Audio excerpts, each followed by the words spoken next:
তিন নম্বরে দাবি আমার, তিন নম্বরে দাবি আমার, জিজ্ঞাসা করিল গো বলো বলো শাক্ত ভাইয়া, শাক্ত কাকে বলে গো? আমাকে জিজ্ঞাসা করেছে শাক্ত শব্দের অর্থ কি। আমি যেমন দিয়েছিলাম উনিও দিয়েছেন। আমি জিজ্ঞাসা করেছিলাম বৈষ্ণব শব্দের অর্থ কি, আর উনি আমাকে ঘুরিয়ে জিজ্ঞাসা করেছেন কি শাক্ত শব্দের অর্থ কিনা। শাস্ত্র বলছে,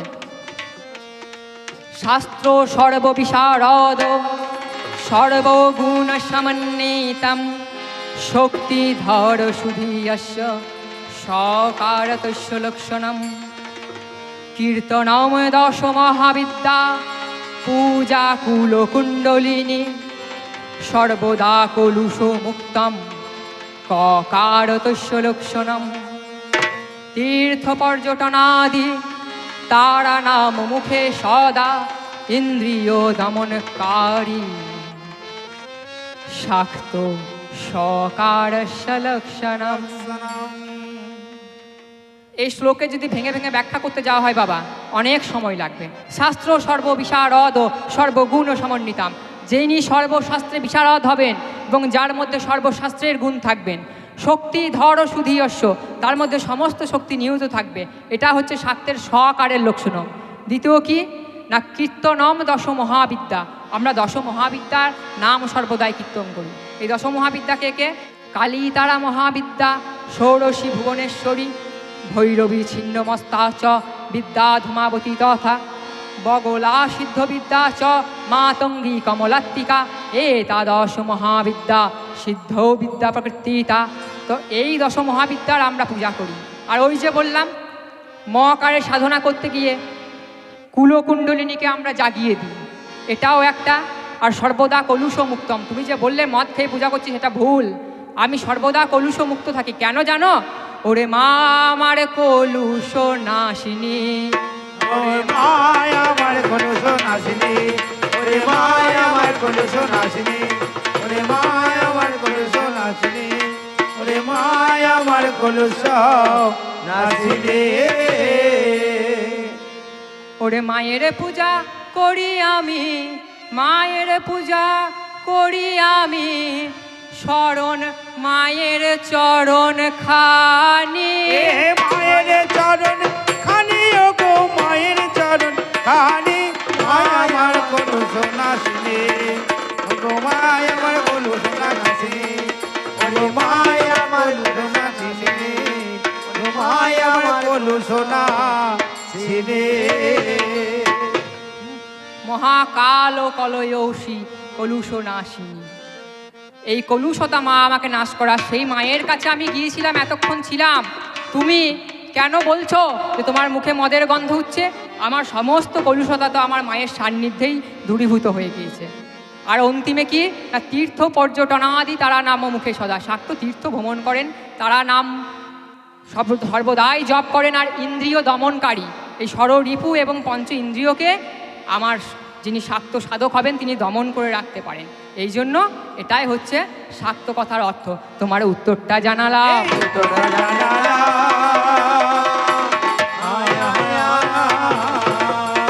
বৈষ্ণব ভায়া ভেবে দেখো, আমি উত্তরা জানালাম, বৈষ্ণব ভায়া শুনে চলো। যাই হোক, এক এক করে উনি অনেক কিছু দাবি আমার উপরে চাপিয়ে দিয়েছেন। হ্যাঁ, তো এই বৈষ্ণবদের ভরম কীরকম জানেন তো? যখন বাঘ পাবে, যার ঘরে ঢুকবে তার ঘরেই সেবা নেবার আর কি বন্দোবস্ত। তো একদিন এই এই যে এ নতুন বিয়ে করেছে, বুঝলেন তো? এইরকম গান করতে এসেছে, বছরখানেক হলো। দিয়ে ওদের ওই রাস্তা দিকেই আসছিলাম, ওদের ঘরে গিয়ে দেখছি ওদের বাড়িতে দেখছি একজন বৈষ্ণব ওই তুলসী তলায় বসে বসে চরম হরিনাম করছে। বেশ হরিনাম করছে, নামে তো বিঘ্ন দেওয়া যায় না, উনি করছেন করুন। আমরা আসলে ঢুকে গেলাম, দিয়ে বলছেন যে ওর স্ত্রীকে জিজ্ঞাসা করছে, তা বলছে উনি আজকে এসেছেন, বৈষ্ণব মানুষ, ভিক্ষা করতে এসেছিলেন, আমাদের ঘরে আজকে খাওয়া দাওয়া করবে। আচ্ছা বেশ। এবার কিছুক্ষণ পরে আমরাও তো বলছি বেশ তোমরাও খাওয়া দাওয়া করবে, এলে একটু স্নান টান করে নাও। তো ওদের বাড়ির পাশে একটা পুকুর আছে, খুব সুন্দর জল, তো ওখানে আমরা স্নান করতে যাচ্ছি। আর হেন কালে দেখছি ওই বৈষ্ণব ঠাকুর হেই হেই হেই করছে, চোখ বন্ধ করে করে হেই হেই করছে। তো বাবা বুঝতে পারছি না এই কী করছে, হেই হেই করছে কেন? হেই হেই তো কুকুর বিড়াল তাড়াইলে করে, তাই এখানে তো কুকুরও নাই বিড়ালও নাই, হেই হেই হেই হেই কী জন্য করছে?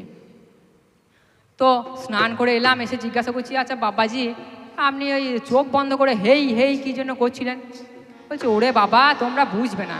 না আপনাকে বলতেই হবে কী জন্য করছিলেন। দিয়ে বলছে আর বললো না বাবা, হরিনামে আমি এখানে জব করছি, এদিকে দেখছি বৃন্দাবনে যেখানে রাধা মাধবের ভোগ হবে ওই ভোগের ঘরে একটা কুকুর ঢুকে যাচ্ছে, তা ওইখানে কেউ নাই, তো ওই জন্য আমি হেই হেই করে ডাকিয়ে দিলাম। বাবারে আমি তো বিশাল ব্যাপার, বৃন্দাবনে ঘরে কুকুর ঢুকছে আর এইখান থেকে দেখতে পেয়ে যাচ্ছে, আবার হেই হেই করে ডাকিয়ে দিচ্ছে, কুকুর পালিয়েও যেছে। তো বেশ বৈষ্ণবের মজা দেখাচ্ছি। এর বউকে বললাম, ওগো আজকে আমরা ডিম ভাজা খাবো। ওর মা বলছে এই বৈষ্ণব মানুষ এসেছে ডিম ভাজলে হয়?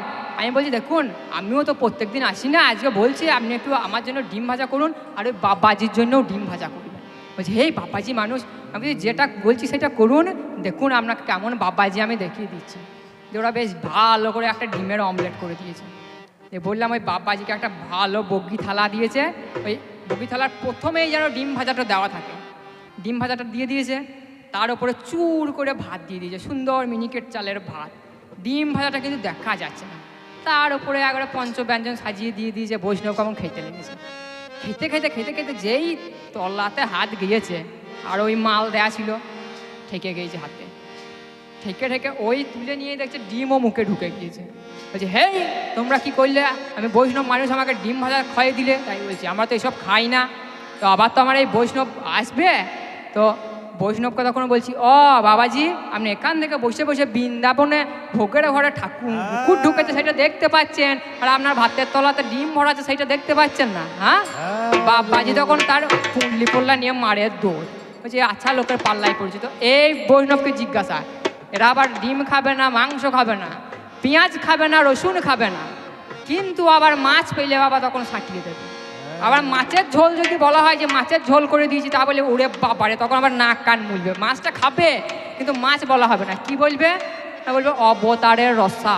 তাই বলবে অবতারের রসা ঝোল। আমরা বিভিন্ন জায়গায় যাই তো ওই বাবাজি দিকে আবার মাছের ঝোল খাবে, কিন্তু মাছের ঝোল দেবো বললে হবে না, বলবে হবে অবতারের রসা। অবতার কেন না, ভগবান দশম অবতারের মধ্যে প্রথম মীন অবতার ধারণ করেছিলেন, তো মাছটা খাবে, কত ভক্তিটা দেখুন ওদের।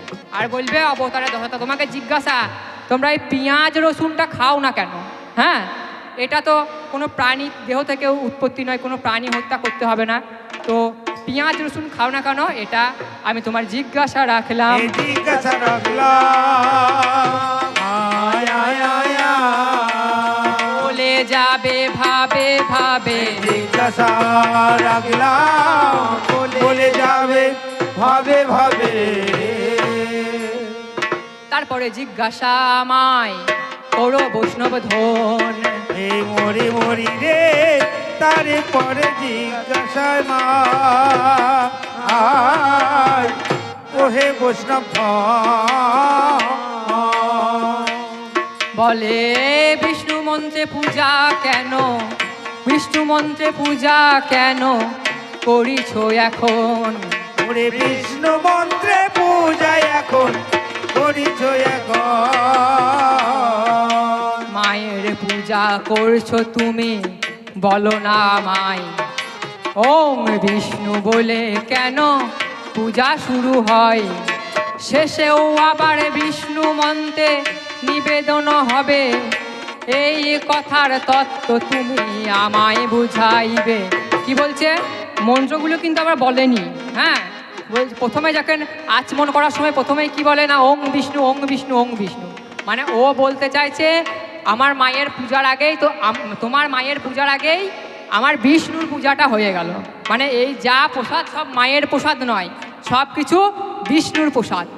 আমি প্রথমেই বলে দিয়েছি বিষ্ণু আমার মায়েরই সন্তান, আমার মায়ের অংশ থেকেই ব্রহ্মা বিষ্ণু এবং মহেশ্বরের জন্ম হয়েছে। হ্যাঁ, তো এখানে যদি এই কমিটি আপনাদেরকে চা বিস্কুট দেয় আর কোনো ছেলের মায়ের কোলে যদি ছোট ছেলে থাকে, তার বিস্কুটটা কি ছেলেটাকে না দিয়ে খাবেন? ছেলেটা হয়তো আর্ধেক খেলে দিয়ে তারপরে সেই এঁটো বিস্কুটটাই মায়ের মুখে ভরে দিচ্ছে, তাহলে কি বলবেন আপনার মাটা ছেলের প্রসাদ খাচ্ছে? এটা নয়, তুমি ভুল ভাবছো। ওই বিষ্ণু আমার মায়ের ছেলে, ওই খাবো খাবো করেছে বলে মা বলেছে ওরে আগে ওকে খয়ে দে, নইলে আমার শান্তি হবে না। এই জন্য ওং বিষ্ণু বলে পূজা শুরু। আর শেষে কি বলে পূজাটা শেষ করে ব্রাহ্মণগণ? প্রিয়তাং পুণ্ডরীকাক্ষং সর্বযজ্ঞেশ্বর হরি তস্মিন তুষ্টে জগৎ তুষ্টে প্রণীতে প্রণীতাং জগত। তাই তো, এই বলে ব্রাহ্মণ পূজা শেষ করেন। কিন্তু না, শাক্ত যদি পূজা করে এই বিষ্ণু মন্ত্র কদাপি সে উচ্চারণ করবে না।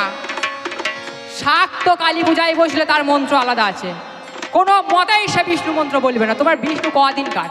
হ্যাঁ, আমার মায়ের কোচরে তোমার বিষ্ণু ভরা থাকে, ওরকম শত শত বিষ্ণু আমার মায়ের কোচরে ভরা আছে। ওই বিষ্ণু মন্ত্রে পূজা শেষ করব? শাক্ত পূজা করলে শেষ করে। কি মন্ত্র বলে সে? কালী বদাচরেদ বিদ্যাং কালীবৎ পূজয়েত সদা কালীবৎ সাধয়েত দেবীং কালীবৎ চিন্তয়েত সদা ইয়া কালীশা মহাদুর্গা ইয়া দুর্গা সাতারিণী অভেদেন যজেদ দেবীং সিদ্ধ হষ্ট ভবন্তি। এই বলে ওরে শাক্ত পূজা শেষ করিবে। শাক্ত পূজা শেষ করিবে। তোমায় জানাইলাম ভাবে ভাবে। শাক্ত পূজা শেষ করিলে। শাক্ত পূজা করলে কখনোই সে ওই বিষ্ণু মন্ত্রে কিন্তু আবার পূজা সমাপন করবে না, করবে না, করবে না। এগুলো আবার একটু তোমাকে তলিয়ে জানতে হবে, তুমি উল্টো পাল্টা বলো না। তারপরে তে জিজ্ঞাসা, ও দিরা না না। তারপরে জিজ্ঞাসা ওরে ও দিরা না না। করিল আমায় গো। ও দিরা না না না না না। মায়ের ওই খড়গে দেখি ও দিরা না না। একটা নয়ন রয় গো। ও দিরা না না না না না। বলো বলো শাক্ত তুমি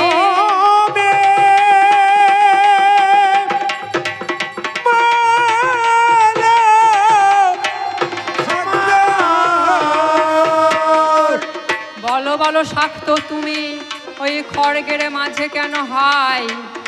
একটা চোখ আমি ওগো দেখিবারে পাই, কি বা ইহার অর্থ আছে তুমি আমার কাছে বলো, আমি ভাবে ভাবে বলিব তুমি এখন শুনে চলো। মায়ের খড়গে যে চোখটা আছে ওটা হচ্ছে জ্ঞান চক্ষু। মা জ্ঞান রূপ অসি দ্বারা অজ্ঞানতা রূপ তম রাশিকে সর্বদাই বিনাশ করে চলেছেন। এই জন্য মা আমার জ্ঞান দায়িনী, কলুষ নাশিনী, অজ্ঞান নাশিনী। তিনি ওই জ্ঞান চক্ষুর দ্বারা জগৎকে নির্মল করছে। তবে আর একটা মত আছে বাবা, সেটা কি? এখানে দুটি মতান্তর আছে। একটা হচ্ছে মায়ের ভক্ত ছিলেন একজন রাবণ রাজা। রামায়ণের মধ্যে আমরা পাই। তো এই রাবণ রাজার 20টা চোখ। 20টা চোখ মানে কি? আমরা 20কে কি বলি? বিষ। তো মায়ের পূজা করতে করতে রাবণের মনে হচ্ছে আমি তো মাকে 20 চোখে দেখছি, 20 নয়নে দেখছি, তাহলে আর কি করব না।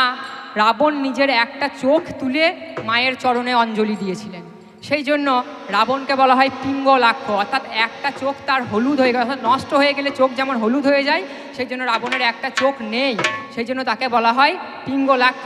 এখানে মতান্তর আছে, সেদিকে আমরা যাব না। মতান্তর হচ্ছে তরণী সেন, তিনি নাকি মাকে এই চোখটা দান করেছিলেন। আর একটা জিজ্ঞাসা উনি মারাত্মক রেখেছেন, তারক ব্রহ্ম নাম। হ্যাঁ, এরা কি তারক ব্রহ্ম নাম জপ করে? হরে কৃষ্ণ কৃষ্ণ কৃষ্ণ হরে হরে, হরে রাম রাম রাম হরে হরে। হরে কৃষ্ণ কৃষ্ণ কৃষ্ণ হরে হরে, হরে রাম রাম রাম হরে হরে। এই নামটা শাক্ত প্রভু জপ করে না, এটা বৈষ্ণবরাই জপ করেন। তাহলে শাক্তের তারক ব্রহ্ম নাম কি? শিব দুর্গা, শিব দুর্গা, দুর্গা দুর্গা শিব শিব, শিব কালী শিব কালী, কালী কালী শিব শিব, শিব দুর্গা শিব দুর্গা, দুর্গা দুর্গা শিব শিব, শিব কালী শিব কালী, কালী কালী শিব শিব। শাক্ত সর্বদাই এই তারক ব্রহ্ম নাম করেন। তো যাই হোক, আমাদের সময় দেওয়া হয়েছে 11টা পর্যন্ত। এখনও আমার প্রতিপক্ষে যিনি আছেন আমার শ্রদ্ধেয়, উনি আবার এসে কিছু বলবেন। হ্যাঁ, এরপরে আবার একটা গান আছে, সেটা হচ্ছে মিলন গীতি। হ্যাঁ, তো আর বেশি বাড়াবাড়ি করব না। ওনার কাছে আমি একটা জিজ্ঞাসায় রেখে যাই। উনি যেটা বললেন যে মদের গন্ধ, ওখানটাতে আমি বলেছি ওটা তোমার মদের গন্ধ নয়, এইটুকু বলে আর বেশি কিছু বলবো না। একটা ছাড় গান দিয়ে আমি একটু বসছি, উনি আবার কিছু বলবেন, তারপর আবার আমাদের মিলন গীতি আছে, কারণ মায়ের পূজা আরম্ভ হবে। হ্যাঁ, আমাদেরকে একটু বলা হয়েছে, টাইম দেওয়া হয়েছে যেটুকু সেই সময়ের মধ্যে আমাদেরকে শেষ করতে হবে গানটা। তো আমি শেষে বলি, আমি হাজার হাজার শ্রোতার মাঝে দেখি শুধু একজনে, আমি হাজার হাজার শ্রোতার মাঝে দেখি শুধু একজনে, আমি হাজার হাজার শ্রোতার মাঝে দেখি শুধু একজনে, আমি দেখি শুধু একজনে। আমি গানে গানে তাই প্রণাম জানাই, আমি গানে গানে তাই প্রণাম জানাই, তাহারও চরণে। আমি হাজার হাজার শ্রোতার মাঝে দেখি শুধু একজনে, আমি হাজার হাজার শ্রোতার মাঝে দেখি শুধু একজনে। আমার গানের অঞ্জলি দি গণদেবতার পায়, জয়ের মালা কণ্ঠে পড়ে প্রভুমানি পরাজয়।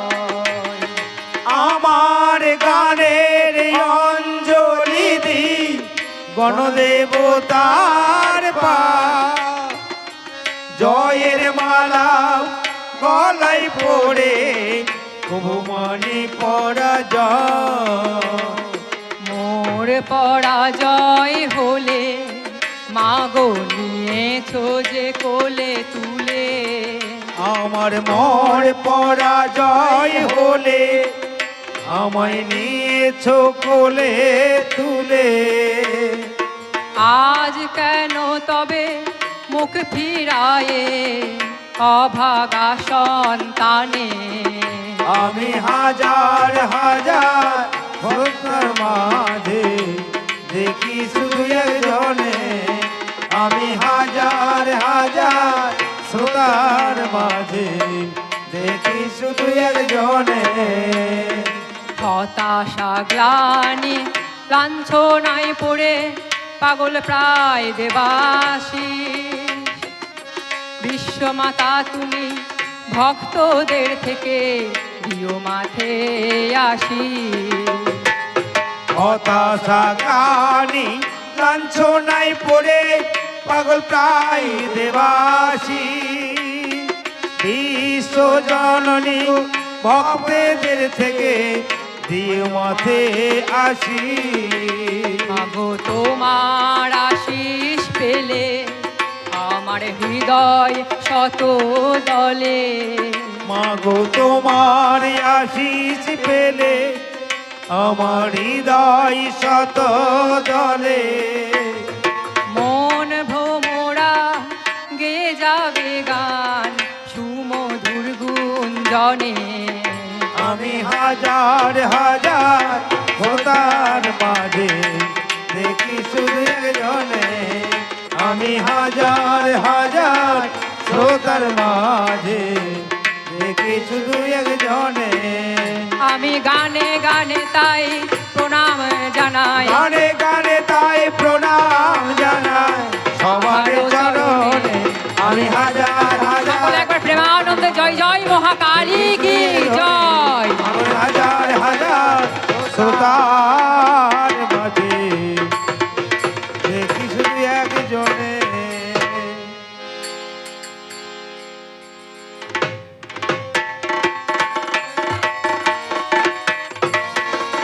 বাসনা থামারে, হ্যাঁ গো বলো। গান তো বেশ উঠেছে চরমে। শাক্ত বৈষ্ণবের মাঝখানে যে দ্বন্দ্ব, এই দ্বন্দ্ব শুনে আমার মনে হচ্ছে লোকেও বলছে পাল্লা পাল্লা। হ্যাঁ গো বলো। আমাদেরও কবিগানের যেন শেষের দিকের পাল্লা। বর্তমান সমাজ ব্যবস্থায় মানুষের মন হয়ে উঠেছে উতলা, লেগেছে ঝালাপালা, সবাই যেন বলছে পাল্লা পাল্লা। এই শাক্ত ভাইয়া একদিকে মায়ের পূজা হচ্ছে, অথচ যদি আর 10-15 মিনিট থাকতো তাহলে আমার মনে হয় এই কোটাও পালিয়ে যেত।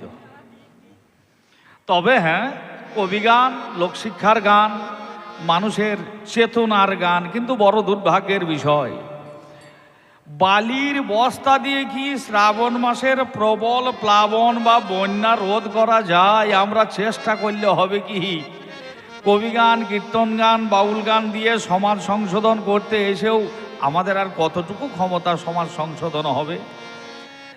তথাপি যতটুকু আলোচনা আপনারা শুনলেন,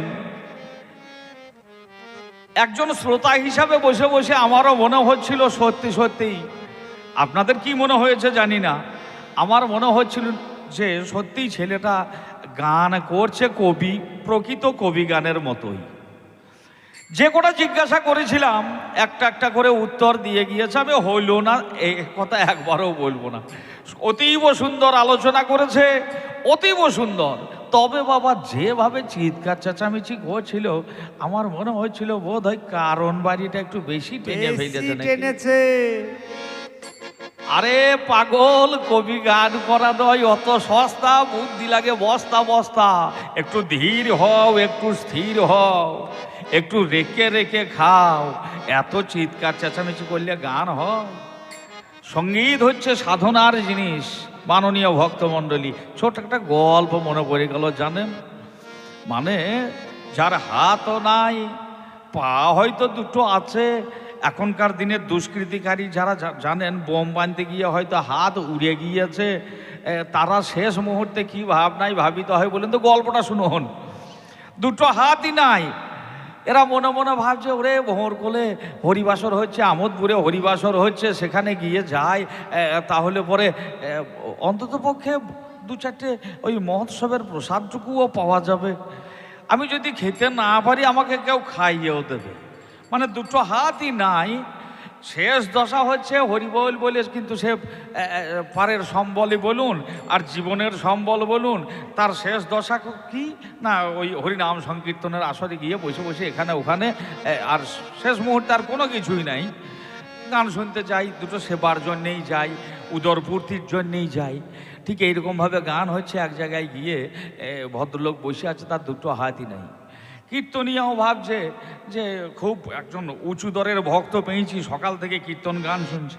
কমিটির মানুষজনও ভাবছে যে ভদ্রলোক বেশ উঁচু দরের ভক্ত, যাই হোক দুটো হাত কীরকম চলে গিয়েছে, কিন্তু উঁচু দরের ভক্তই বটে। কমিটিরা খুব সহৃদয় ছিল, তারা তখন বলছে ওরে ভদ্রলোককে দুটো খাইয়ে দিয়ে আস।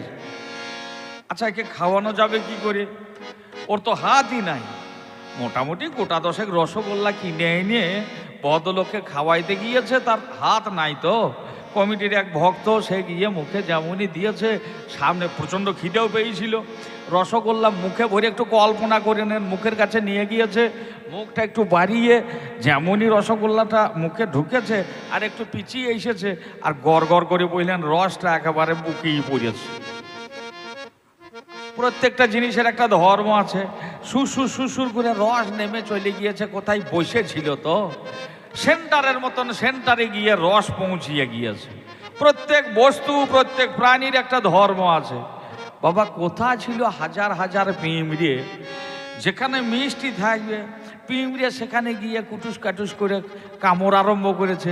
রসটা যেমনই শেষ হয়েছে, একেবারে কি বলবো মশাই, সেন্টারে যেমন কামড়তে আরম্ভ করেছে, এ ভদ্রলোক তখন তিরিং বিরিং করে লাপাইতে শুরু করেছে।